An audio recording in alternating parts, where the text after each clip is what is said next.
ও সব মুখোশ খুলে যাবে বলে উনি পালিয়ে গেলেন। যারা এসেছিল তারা প্রত্যেকেই কিন্তু তাদের ক্ষোভ নিয়ে এসেছিলেন, আমার ক্ষোভ নয়। আমি তো টাকা দিইনি পিয়া সেনগুপ্তকে, আমি তো 2 নম্বর টাকা দেখিনি নিতে বা দিতে।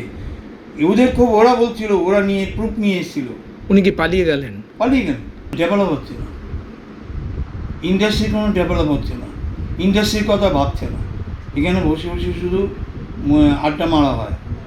আর কিছু লোকের, ওই যে দুটো লোক আছে, একজন হচ্ছে পিয়া সেনগুপ্ত, আরেকজন হচ্ছে ওই সরোজ মুখার্জি, যার নাম হচ্ছে, ডাক নাম হচ্ছে নকাই।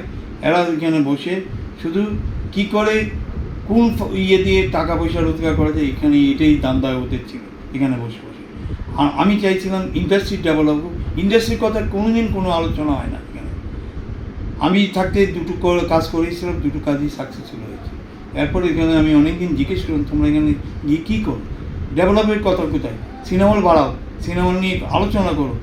সিনেমা হল তো একের পর এক বন্ধ হয়ে যাচ্ছে, আমি তো সিনেমা হল একের পর এক বানিয়ে যাচ্ছি। বেআইনি টাকা নেওয়ার অভিযোগ রয়েছে, দুর্নীতির অভিযোগ রয়েছে। এইগুলো তো সমস্ত, এইগুলো শুনতে পারিনি সেদিন, শোনার সময় দেয়নিও। সেইগুলো নিয়ে আলোচনা হচ্ছিল। ও সব মুখোশ খুলে যাবে বলে উনি পালিয়ে গেলেন। যারা এসেছিল তারা প্রত্যেকেই কিন্তু তাদের ক্ষোভ নিয়ে এসেছিলেন, আমার ক্ষোভ নয়। আমি তো টাকা দিইনি পিয়া সেনগুপ্তকে, আমি তো 2 নম্বর টাকা দেখিনি নিতে বা দিতে। ওদের ক্ষোভ, ওরা বলছিল, ওরা নিয়ে প্রুফ নিয়ে এসেছিল। উনি কি পালিয়ে গেলেন? পালিয়ে গেলেন।